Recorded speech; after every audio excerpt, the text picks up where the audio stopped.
It is my great honor to introduce our commencement speaker, Dr. Ali Nouri, graduate from the class of 1997.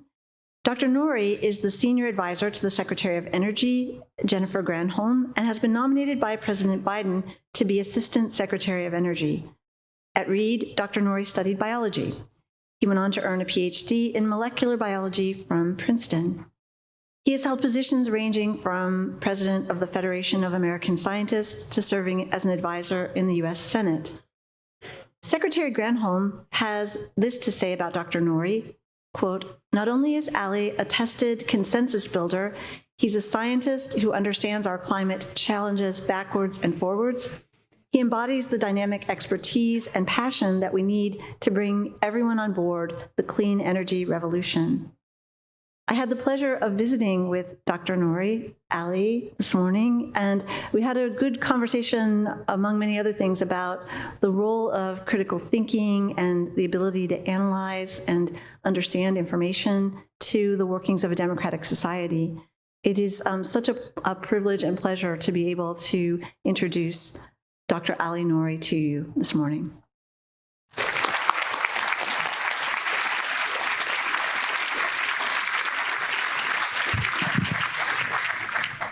Thank you for that kind introduction, President Bilger, and for your phenomenal leadership, particularly during these challenging times with the pandemic. Thank you, faculty, staff, trustees, everyone who makes Reed such a great place. But most importantly, congratulations, class of 2021.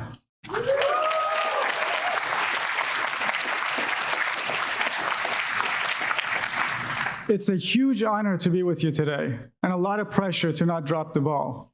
After all, I'm speaking to Reedies who are pros at deconstructing and debunking arguments. I learned that pretty quickly when I arrived on campus some 20 years ago. Back then, I didn't know where my life would take me, but I sure didn't expect to be here before you today. I was an accidental Reedie. I'd immigrated with my family from Tehran to Portland in the mid-1980s. My parents, like many immigrants, wanted their kid to be a doctor, and not just any doctor, but a medical doctor. And because my cousin had gone to Reed and had become a doctor, my fate was pretty much sealed. To my parents, anyone going to Reed would obviously be on the same path. I didn't even know that visiting college campus was a thing, so I applied, and without ever setting foot on campus, despite living just 20 minutes away, I enrolled. So you can imagine my surprise when I showed up for the first time and realized that Reed is not exactly your typical school. I had culture shock when we moved to Portland from Iran, but this was a whole new level. Students looked and talked and dressed differently than anyone I'd ever met before. Some of them had green hair. Others were wearing clothes that were at least a decade out of date. From the past, but also from the future. They listened to bands I'd never heard of and talked about movies I'd never seen. But beneath the surface, something was very clear. This was a school for students who did not accept the status quo. Whether you want to call that divergent thinking or nonconformity, the bottom line is that Reedies questioned and challenged everything. And these discussions consumed our lives, not just in the classroom, but even when we were socializing in the student union, or when we were procrastinating in the library lobby, which by the way, is the best place to procrastinate. After all, how can you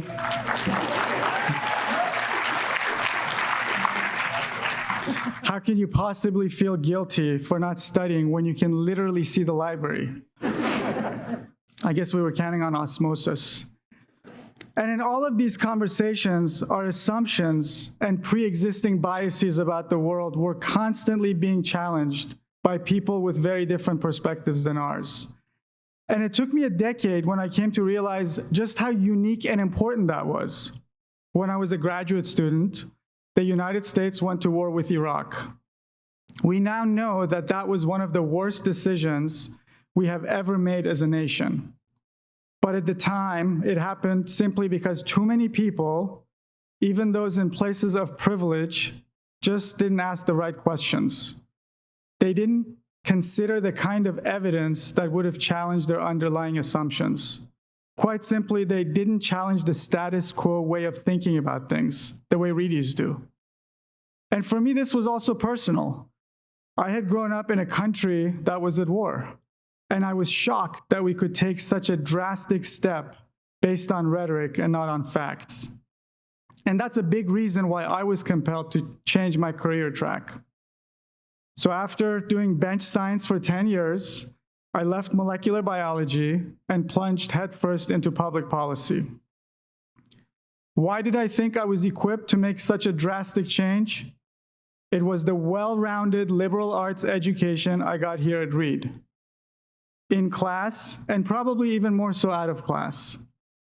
So my advice to you today is not to stress too much about the perfect job and the perfect path and the perfect anything out of college. You're going to test and learn. You're going to try new things and pivot. You'll have lots of different jobs and many career options in the years ahead. And that's a good thing, because the world is changing fast and you'll have to constantly adjust, adapt, and change with it.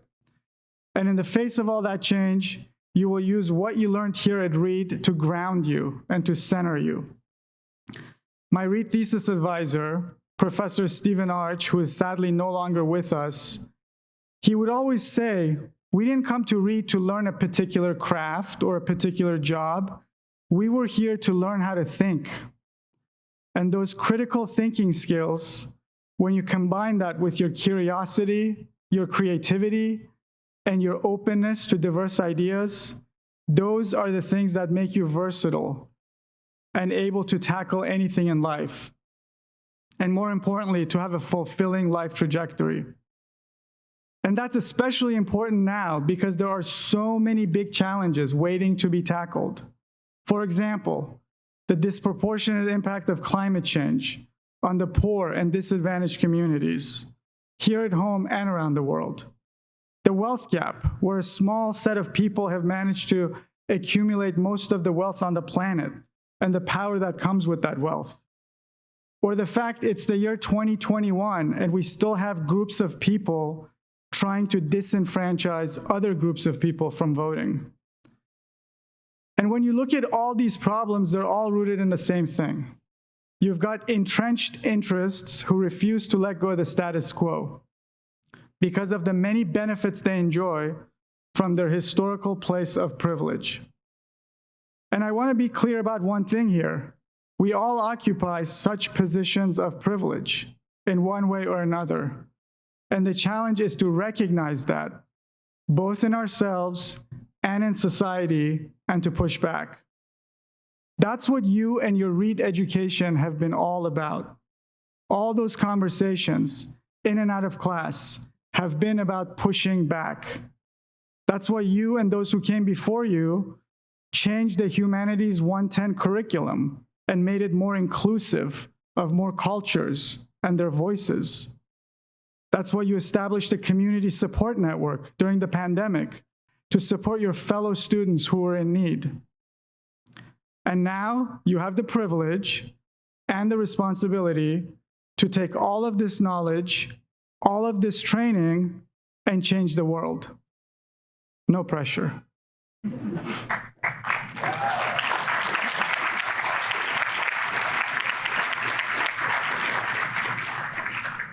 But here's the good news. You're graduating at a time when there's real momentum for change.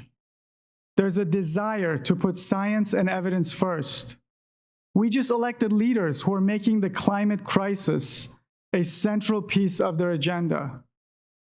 There's a national conversation to address systemic racism, whether it's at the polls or throughout our institutions, including in our cherished institutions of higher learning. But for all this to succeed and to be sustained, it needs you. It needs all those skills you've honed while you were here at Reed. Those skills that you mastered during the senior thesis. The ability to identify problems, gather evidence, test your hypotheses, and come up with answers. Every Reed graduate learns how to do those things. But you actually went beyond that. You did something no class has ever done before. You wrote your thesis in the most difficult of circumstances, in the middle of a pandemic, when you had limited hours when you could use the library. You had to take turns using the music studio or the laboratory. You had to devise new ways of meeting your thesis advisors and your collaborators. And even today, when you're all said and done and graduating from college, your family, your loved ones, even they can't be here to celebrate your special day with you. Quite simply, you confronted adversity. And what did you do? You fought through it. And that's why you're here today.